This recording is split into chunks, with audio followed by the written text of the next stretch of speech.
Chelsea have not won at Old Trafford in 11 years. The last manager they managed to defeat was Sir Alex Ferguson. And so you may think that the pressure was all on Chelsea Football Club going up to Manchester to get a result. But the context here is that Erik ten Hag was sacked. Ruud van Nistelrooy comes in as an interim and he has an immense amount of stress on his shoulders. He's got to turn the fortunes of an underperforming team languishing in the bottom half of the table and drive them to get a result against Chelsea, who have been scoring goals for fun but have also been conceding goals. And so in this video, what I'm going to do is go through all of the players that I think need highlighting for Chelsea. I'm going to talk about some players that absolutely underperformed. And at the end of the video, I'm going to give my verdict on how it went and what it means for Chelsea's season. Thank you so much for coming back to the Josh.aveste football channel. I've missed every single one of you. If you haven't subscribed, this would be a bloody good time to do so. And without further ado, let's talk team sheets. And Enzo Maresca is one for dealing with pressure. He's had to deal with it since the moment he came in. A manager that wasn't really fancied by the Chelsea fans. A manager that replaced who was a really liked manager in Mauricio Pochettino. You know, because you've watched this channel, you know that I really rated Mauricio Pochettino. But you have to say, Enzo Maresca's tactical impact has been second to none. He has made a huge change to the way that Chelsea play football, and ultimately every single lineup I kind of rate. And so let's go through who he started for this game. It was Robert Sanchez in goal. It was Reece James on the left-hand side, alongside Levi Colwill and Wesley Fofana, Malo Gusto on the right. Then it was Romeo Lavia, big call to drop Enzo Fernandez. But we're not looking back on Enzo anymore. Romeo Lavia is the guy that we all absolutely love. And alongside him, a certain legend called Moises Caicedo. Potentially the best CDM in the entire league. No. Actually, that's wrong. He is the best CDM in the entire league. In front of him was Pedro Neto on the left. Cole Palmer, of course, as a cam. And then Noni Madueke on the right with Nicholas Jackson leading the line. And to be fair, this is kind of the best team that we could have put out, really, isn't it? Obviously, we had Jadon Sancho unavailable as he is on loan from Manchester United. He couldn't feature in the squad at all. And it would have been interesting to see how he would have fared. And maybe next season, he will have a huge impact against a team that he was desperate to leave. But the key thing that we've got to discuss first is obviously the left back, the right back playing a left back, the left back playing a right back situation. It's a bit of a weird one, isn't it? We've got a player like Cucurella sitting on the bench who came on at half time and I thought was absolutely brilliant when he came on. It may have been a very different game if Marc Cucurella played the full 90 minutes. And in fact, I think Marc Cucurella has made a very good sort of stance now to play in the A-team under Chelsea. The Reece James experiment at left back has been done a couple of times, and I do think that Reece James is a better right back. Malo Gusto had his moments there. He was very attacking, very high up. We know that he's basically a sort of ancillary number 10. And I think really he struggled in that role today. He had a few misplaced passes. He could have had a few shots when he didn't. And so really what we're thinking now is that this A-team might be a bit crystallised. And I do think that Cucurella should be starting more games than not. Other than that, I don't think you can really argue with the team sheet. And I think Enzo Maresca started off the game pretty well. And let's be honest, both teams had chances.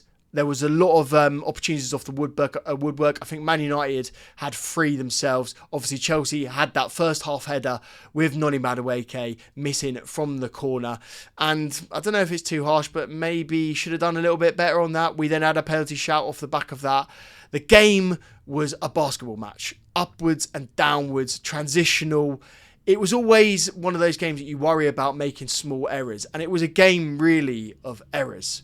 But why don't we talk about something good first? Why don't we talk about Moises Caicedo and the impact that this guy has made? What an unbelievable player. His story is a story that I think we have to tell for time and time and time again, really, if you're thinking about it. He came in from Brighton with huge expectations. I believe he was less than 22 at the time when he did come in. But he was transferred for what was at the time a huge sort of record fee, unbelievable amount of money. And so obviously, much like the story of this video, the pressure was on him.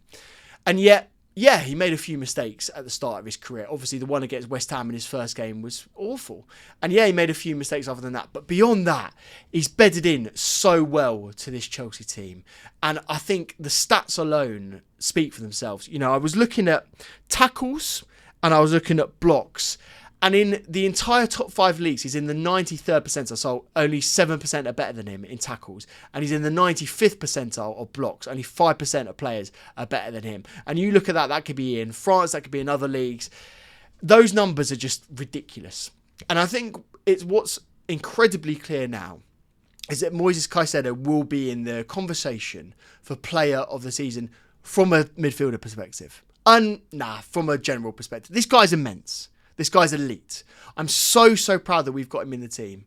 And the finish that he had for the equalising goal was just ridiculous. He had no right to do it.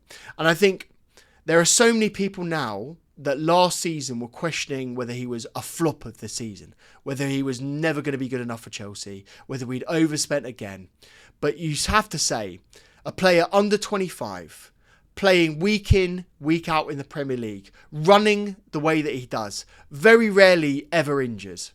You have to say it's an unbelievable signing and another one for the directors of football that they should be incredibly proud of. And I'm so chuffed for Moises Caicedo, and I think this is just the beginning for him. And he deserved man of the match. He got my man of the match. He got Sky Sports man of the match. He deserved it. What an unbelievable performance for Moises Caicedo. It's his world, and we just live in it. Shall we have a chat about another player that's been doubted and hasn't really been in the A-team that much, but has definitely been knocking on the door to be there? And that's Pedro Neto. I think today is actually a bit of a tale of his defensive ability as much as it was his attacking ability. He was up and down both sides, obviously switched over at half-time, when Mikhailo Mudryk came on, and went over to the right wing. And I do think the right wing is his best position, really. It was good to see Mikhailo Mudryk come on. Obviously, you know that he's my favourite person in the entire world, and so I love seeing him play. And I think he had some decent little moments, Mikhailo Mudryk, to be fair. That little chop for the cross that Cole Palmer then put in was a very good little moment. And I think that really Nicolas Jackson should be running it out the near post as fast as he possibly could. And maybe that would have been an assist and another moment in which Mikhailo Mudryk looks really good. But anyway, we're not talking about Mikhailo Mudryk here. We're talking about Pedro Neto, and I've somehow managed to get Mikhailo into it. That's just the way that I roll. Pedro Neto, unbelievable player. I do think the inconsistencies of Noni Madueke's game will mean that potentially he's on the verge of being dropped. And that is really harsh on him because he is a very good player. He drives at defences in a way I don't think anyone else that we have really does, and he's also very good at getting a shot away, which I really like him cutting on to his left hand side, Robben-esque, and getting a shot away. You have to say he's very good at that. But the inconsistencies, the games in which he goes missing, I think there was an argument to say that he could have even been hooked at half-time today just because of his performance. And I do think there will be conversations now about him being a part of that B team. And it will be really interesting to see if Enzo Maresca does it. You know what Enzo's like? He can absolutely be brutal. And I think this might be one of those ones that he does see as being brutal, especially with the depth that we've got on the left-hand side with Sancho and with Mikhailo Mudryk. I do think, you know, Sancho's had a few games out now. I think we will see Sancho starting a few more Premier League games in the near future. And so potentially Pedro Neto is the other one on the left-hand side because I don't really think you can drop him. But yeah, really good performance from him. And I think he'll be going into the next few Premier League games potentially as a starter. But when we're talking about the A and the B team, there is a bit of an elephant in the room. There's a player that we really do need to discuss. And it's been one that I've talked with Joey about a lot. And if you aren't subscribed to the Joey Knight podcast, there will be a link in the description below. What are you doing? I mean, it's the best channel on the internet. The player that we always debate is Robert Sanchez. And you know, I've talked about him on this channel. I'm not sure about Robert Sanchez. I'm really questioning him. And he gives away a penalty against Bournemouth, was it? And then manages to save it, which was a very important save. And actually maybe a bit of a defining moment for him in that he picks himself up and does save the penalty. But there are other inconsistencies in his game. The passing has not always been great, although I thought his passing today was pretty okay. And I think it was fine. He didn't make too many errors, to be fair. But overall in other games, he makes other people nervous. And that is the nail in the coffin for me. I think if you've got defenders in front of someone, like a goalkeeper, and the role that they play, and that goalkeeper makes you nervous and makes you not want to pass to him, you're fucked, aren't you, really, to be honest with you? So, yeah, I do think that this might be the beginning of the end. And I think we might actually have already been near the middle of the end for Robert Sanchez at Chelsea. And potentially, he's this type of player that will get sold in the summer.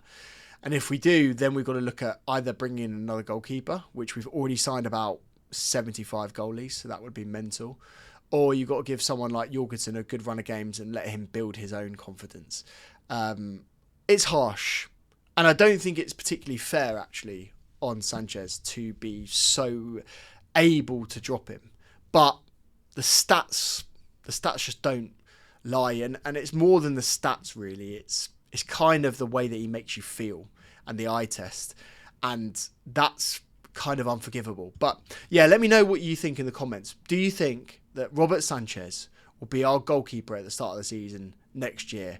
Because I don't think he will. The penalty itself, obviously you can debate as well, by the way, but I think the moment that he puts his hands on the player's foot there, VAR is always going to give it. And so that was, for me, the biggest mistake of Robert Sanchez in this game. I think he put himself in a position in which the VAR was always going to rule against him. And that's, you never, ever need to do that. You never need to let them make that decision because they'll always go against you. So that's why I'm calling him out.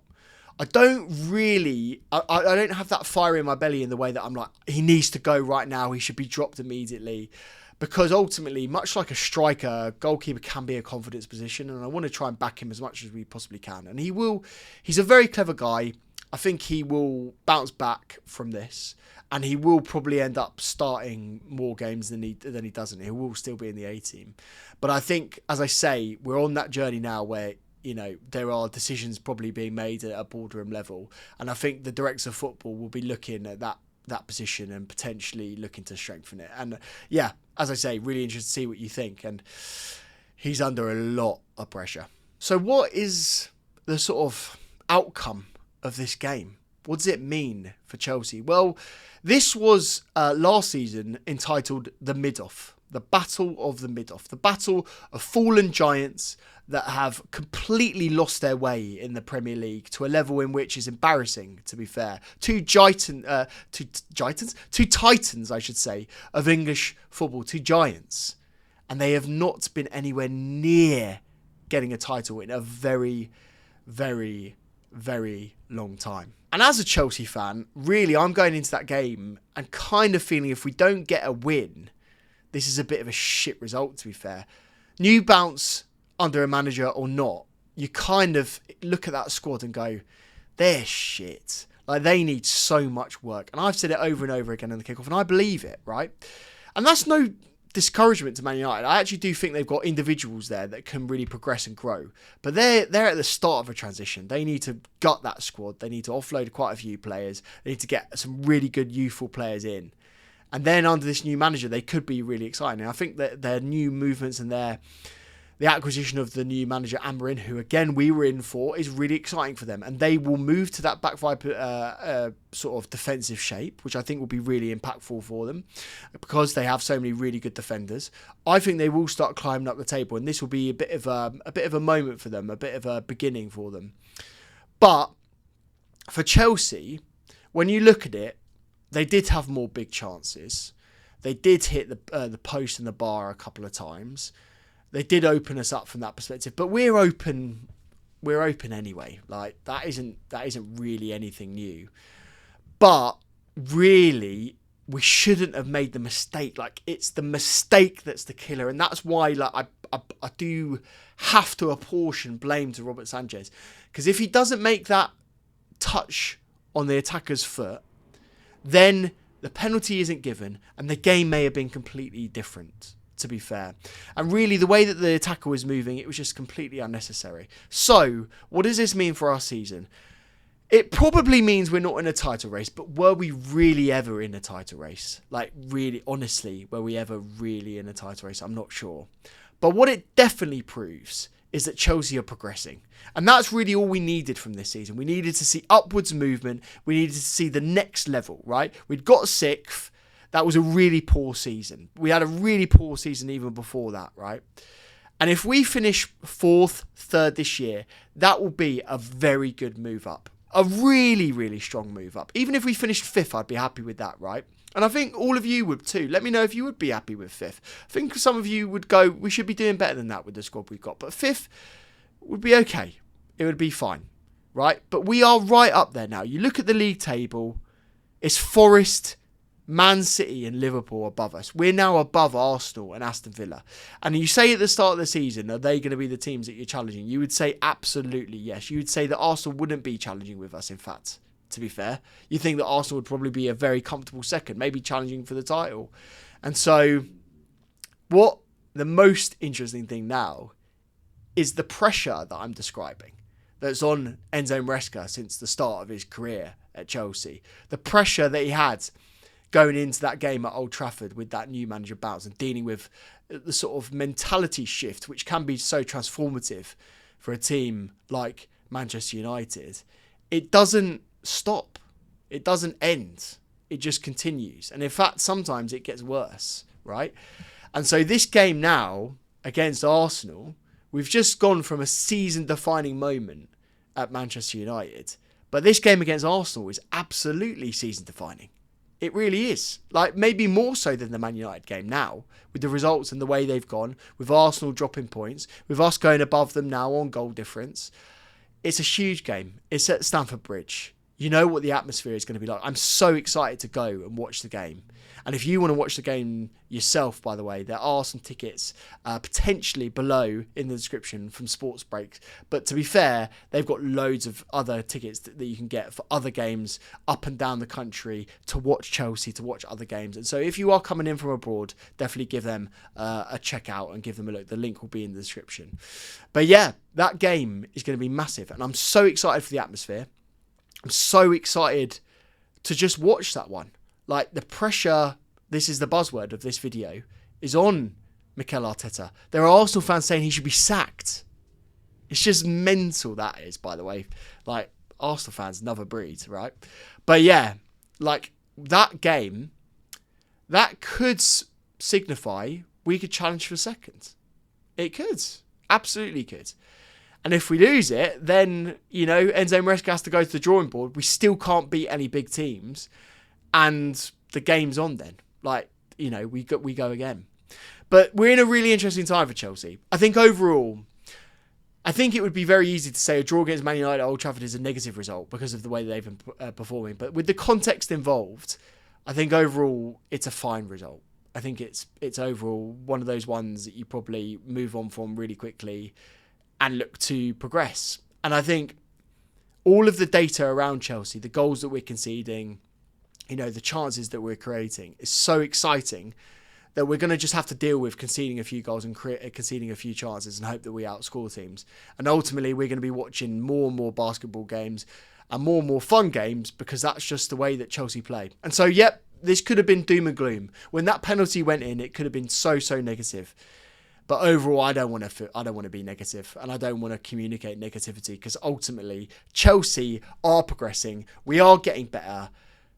The future is there for us. We've got some really, really good young players. Romeo Lavia coming in, looking immense. Again, keeping a player like Enzo Fernandez with all of his sort of like bravado and all of his CV out of the team, you know, is exceptional. Moises Caicedo looking so good. Pedro Neto coming in and really staking a place to start. Nicholas Jackson loving a yellow card still, but still able to put goals in the back of net. Didn't do so today, but it's been imperious all season. Cole Palmer, probably one of the best Premier League players right now. Now, fuck that. Actually, the best Premier League player right now. Levi Colwill looking so good at centre-back. And is an unbelievable sort of exponent for the Premier League and the best academy in the Premier League, I should say, in Cobham. And so it's so exciting. Reece James is back. Cucurella is world-leading left-back and will absolutely be back in the team after this.